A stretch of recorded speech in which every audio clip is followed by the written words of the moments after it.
Então, gente, eu parei ali quando a gente falou sobre a Constituição, vou voltar aqui, né? Que o Vargas chamou uma Assembleia Constituinte e esses deputados, então, após 8 meses, conseguem fazer uma Constituição para o Brasil, uma nova Constituição. Essa será a segunda Constituição do Brasil República. A gente ainda vai ter muito mais. O Brasil é um país que gosta de fazer constituições. Então ela vai ser promulgada, ou seja, ela passa a valer a partir do dia 6 de julho de 1934.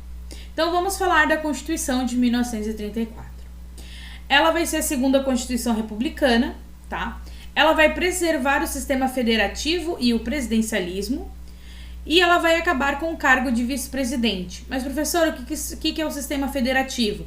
Ou seja, os estados vão ter sua independência, mas nós vamos ter um órgão federal que vai dar a última voz às coisas que acontecem. Vamos dizer, o estado tem sua independência, o município tem sua independência, mas a gente tem um estado federativo, um governo federal que organiza tudo isso, que comanda tudo isso de maneira geral. E presidencialismo, ou seja, a gente vai ter o presidente sendo a principal pessoa, né, o principal líder político, o chefe de Estado do Brasil. A gente vai assegurar, então, o sufrágio universal, ou seja, o voto para todos. Toda vez que aparecer sufrágio, vocês lembrem de votos. E direito a todos os cargos eletivos e executivos, ou seja, qualquer pessoa, mulher, homem, de qualquer idade, né, sendo maior de idade ali, poderia, né, de maior de 18 anos já pode votar e já poderia tentar cargos do legislativo e do executivo. Então, se uma mulher quiser ser candidata a vereadora, ela poderia. A presidente poderia, e assim por diante. Incorporava então o Código Eleitoral e criou então um Tribunal Eleitoral que cuidava só das questões das eleições, para que a gente não tivesse fraudes. Assegurava os direitos e liberdades individuais. O ensino primário então passa a ser obrigatório. Cria o sistema de justiça do trabalho e vai permitir então o governo federal a fixar um salário mínimo. Então, a partir da Constituição de 1934, a gente passa a ter salário mínimo no Brasil. Após a promulgação da Constituição, essa Assembleia Legislativa ali vai eleger o Getúlio Vargas como presidente.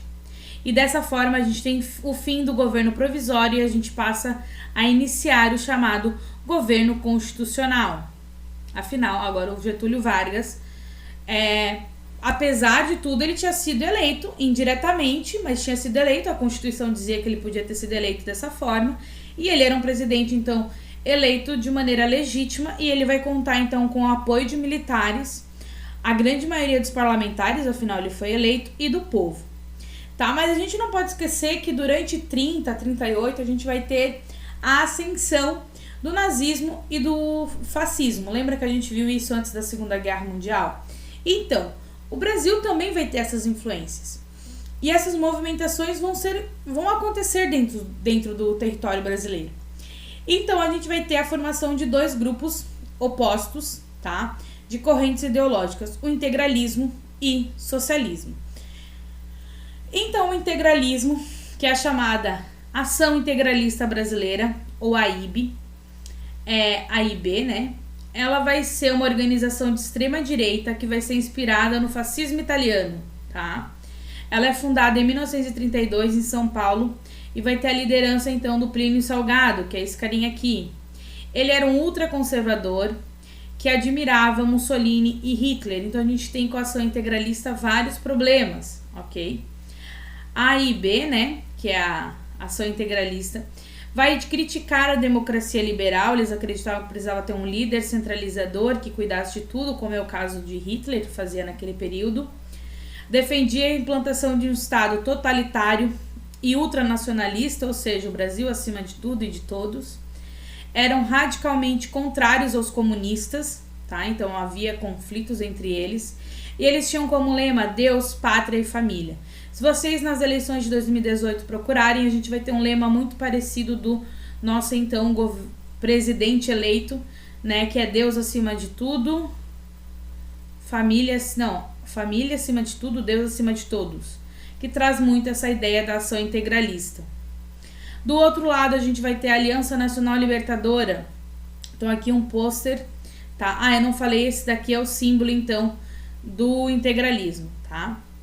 A Aliança, então, Nacional Libertadora, a ANL, vai ser uma organização de esquerda que vai congregava com simpatizantes do socialismo, e vários oficiais de baixa patente do exército participavam. O seu presidente, então, dessa Aliança Nacional Libertadora vai ser o Luiz Carlos Prestes.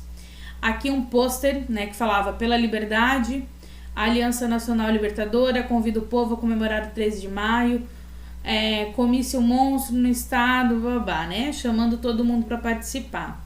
A ANL tinha como objetivos, era contra o discurso imperialista e fascistas e dos latifundiários, defendia a suspensão do pagamento da dívida externa, que esse dinheiro da dívida externa fosse usado dentro do Brasil para tirar os brasileiros da pobreza, por exemplo. Eles acreditavam que as empresas estrangeiras deveriam ser nacionalizadas e fazer parte do patrimônio do Brasil. Eles queriam a proteção dos pequenos e médios proprietários e lavradores, que eles tivessem suas terras que eles pudessem cultivar. Eles queriam a reforma agrária, ou seja, pegar terras que não estão sendo produtivas nas mãos de grandes fazendeiros e passar essas terras para pequenos produtores, para que esses pequenos produtores possam ali plantar para sua subsistência, pelo menos. Eles queriam a ampla garantia das liberdades individuais e eles eram um governo, então, popular e nacionalista. Era isso que eles queriam. Vão existir conflito entre esses dois, tá? Divergências. Só que a polícia vai reprimir esses conflitos. E a ANL, que era de esquerda, ela vai ser declarada ilegal 4 meses após a sua fundação. E ela passa a atuar, então, na ilegalidade. Ela não deixa de existir, ela só passa a atuar na ilegalidade junto do PCB, que é o Partido Comunista Brasileiro. A IB também desagradava o governo, porque ela fazia muitas manifestações, muvuca, porém o governo vai ter uma tendência de deixar passar, porque eles tinham uma simpatia pelos governos fascistas, tá?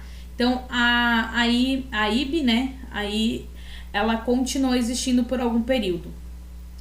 Então o governo constitucional vai dar mais um golpe.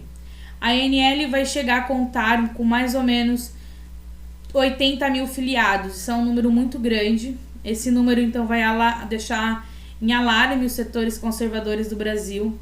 E a partir de março de 1935, o comunismo passou a ser uma ameaça. O comunismo sempre vai ser uma ameaça para o Brasil.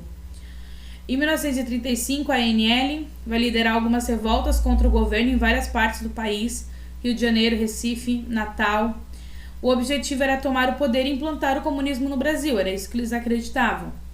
Esses levantes ficaram conhecidos como intentona comunista, de intenção. As intentonas vão fracassar e vai desencadear uma forte